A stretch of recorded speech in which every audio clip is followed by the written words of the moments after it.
Hello and welcome to the Sensual Being podcast with myself, your host, Jolene Whiting. I have been a pole dance teacher for nearly 20 years. I'm also a yoga instructor, and my favourite pastimes are connecting to my own sensuality, connecting with the world, and connecting with animals as well. In this podcast, you'll find new and inventive ways of how you see yourself, connecting yourself with others, and also how you see and view the world around you. For this episode, we talk about reinventing yourself, living up to your highest potential, or following your dreams and your passion. Hello, magical, sensual being. Welcome, welcome, welcome. I hope you are having an amazing day already. I wanted to talk with you, just you and me. Is there anything else in your life that you would want to do? If you weren't worried about anybody else's judgment or money, would you live your life differently? Would you reinvent yourself? Because I love the variety in life. And I think that's something that is quite tainted. And you probably think, no, it's not tainted. And I feel like it is. So, I mean, I've come up against like judgment, and sort of, well, why are you doing that? You know, when it comes to the fact of, well, for one thing, when I went into teaching pole 20 years ago, or nearly 20 years ago, when I went into that, people who I was working with in an office, like, why are you doing that? That would never last. You know, I was up against that. And now that I've been teaching pole for all this time, and I want to branch out into different things, people are now saying the same things again, like, oh, why are you doing that? And it's almost like the fact that I like the idea of living multiple lives within one lifetime, like having the variety, doing different things, experiencing different things, different people, different cultures, different circumstances. It almost threatens other people's identity, and it almost makes them have a look at themselves for just doing the same thing. Now, I'm not saying there's anything wrong with doing the same thing over and over again, so long as you want to, because you can get variety within the same thing. It might look the same to other people, but you yourself will feel the vibrance of every day when you show up for it, that it gives you something different every time. You just get a nice rush from it, whatever it is, yeah? So there's nothing wrong with doing the same thing. It can still give you variety. But when it's quite outward that your variety looks different,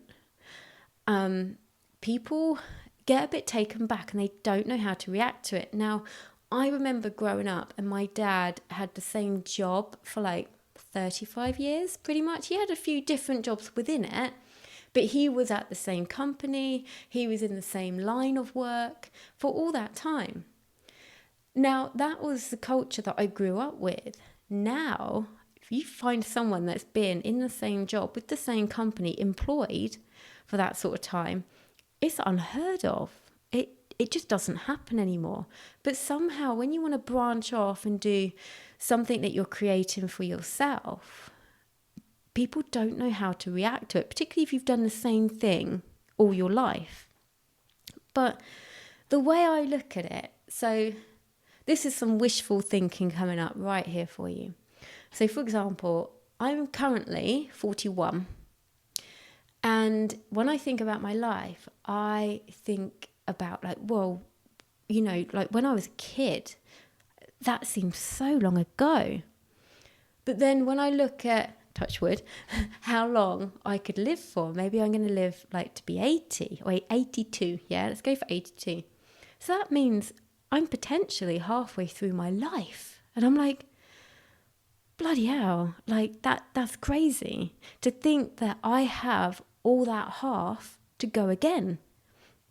And when I think back to when I was a kid, I don't even fully remember all of it. So you imagine, like, there's so much of our life that we've got left in front of us.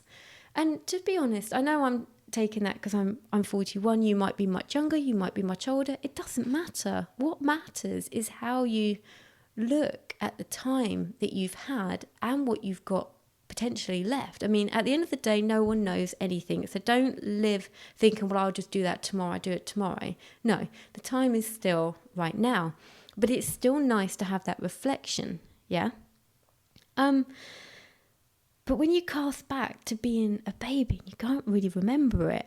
That was a few years where you were quite young enough to really not remember much and be guided through your life. With now, can you imagine going through the next chapter of your life with all the knowledge and the wisdom and the skills that you've got? You're a completely different person. It's absolutely phenomenal. And this whole kind of feeling that I said earlier about having multiple lives within your life, it just feels so open and exciting, don't you think? I think it does. But we are conditioned. Do you remember when you were at school and you were leaving school and there was so much pressure to know what you were going to do? Yeah? I mean, God, I'm 41. I still don't know what I'm going to do. I don't know. Life is just so open, and why not?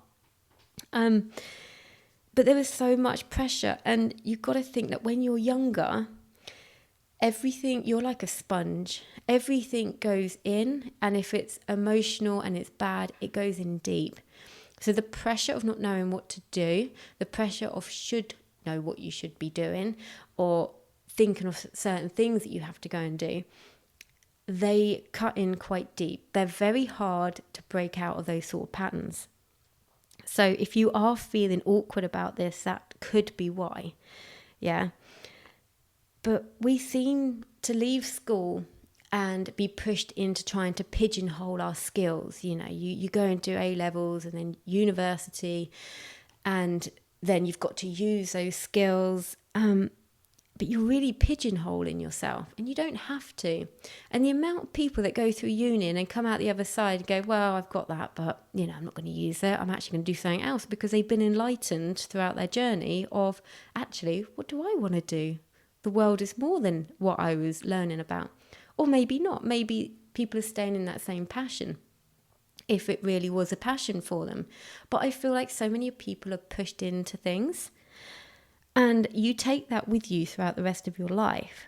And then when you get to a point where you want to branch out and you want to do something different, it challenges not only your identity, but it challenges other people's. And then you get faced with judgment. You can't do that. You don't even have this. Why would you do that? You can't do it because you've never done it before. You're not good enough for this. If you've heard those sort of things from people around you, those are not the people to talk to about your dreams. And sometimes I find if you haven't got the right people around you, and it's hard for you to change that, it's definitely good for you to try and change it. But if you can't change it, don't tell anyone about your dreams. Just go and do it. It's your life. You can live it your way. And it's funny, right?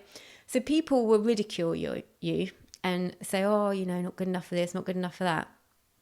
Then all of a sudden, well, I say all of a sudden, it's never all of a sudden. It's not an overnight success. You're going to work so hard for something, and then it's out there. And then people are like, oh, wow, you're really good. And it's like, go away. I'm not interested in you. 1 minute you're telling me I'm not good enough. Next minute, once I've actually done it and got it out there, you're like, oh, you're really good. No, I'm not interested. You either supported me as I was doing this, or you can get the hell out of my life. I'm not interested. Maybe I'm a bit more blunt. I don't know. But you kind of, when you step into the unknown, it's very uncomfy. And it can make others feel uncomfy. So you've got to choose whether you step into the unknown by yourself and just plow full steam ahead. And do you know what? When you start doing that, you will find your tribe. The universe will put people in front of you who are going to champion you. They are going to lift you up, and you're going to lift them up too. So just be careful who you share your dreams with, because you don't want them to be shattered. If you know in your soul, if you put your hands on your solar plexus, just below your rib cage, and you feel that calling from there, and you're like, it's like a gut instinct, you know there is something that you want to do, and you know what it is. Or maybe you don't, but you know, if you know what it is, and it's a strong urge, nurture it.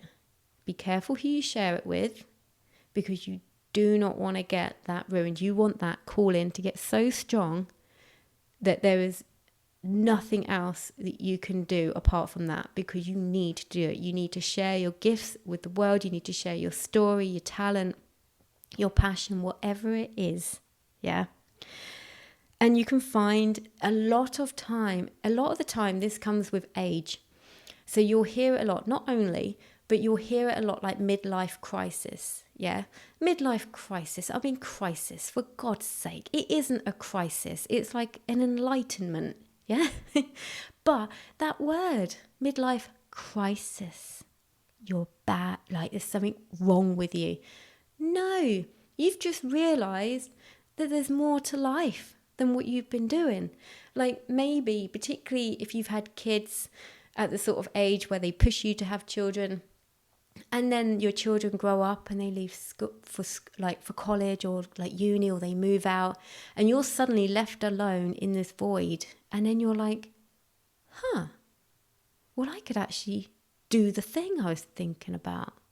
Yeah, that's not a midlife crisis. That's phenomenal. Yeah. And you just got to think of the words that society uses to try and make you think that these things are bad. No, they're not. You know, and if someone goes through college and university and comes out the other end and goes, do you know what? I don't want to do that anymore. I want to do this. That's not a bad thing. Yeah. That is somebody waking up to their true potential, their true calling. They're not being pushed anymore by other people. They have realized it for themselves. And to realize it at that young age is incredible. Because honestly, a lot of this sort of waking up to your own potential comes later in life. So it's allowed to come whenever it does. And you're not a bad person if it comes later on in life. And just know that if you get this wake-up call, it doesn't matter what age you are, yeah? It does not matter. You can follow what lights you up at any age. Age is an illusion. I've met people who are 70 and they are fit as a fiddle. They are fit, they are active, they are doing stuff. I've met people who are in their late teens and they are old. Like, they're really old. They eat rubbish, they don't do anything, their necks are hunched over, their wrists and their thumbs hurt from being on the phone too much, and that they're almost crippled, and you're like, but you're young. So I'm here to tell you that age is a complete illusion, yeah? No one knows how long they've got. So don't base anything on that. I know I said earlier about looking at your life, me being 41 and 41 years left. It is a good way to reflect, but it's not the only way to live. Yeah, you've got to put all these things together and put them into perspective. But I really hope that you find it in you to follow your passion or continue following your passion, whatever it is. It might just be being a good parent, because we need more of those. Yeah. So if you're like, well, I don't really do anything, but I love being a parent to my kid, that's amazing. Okay?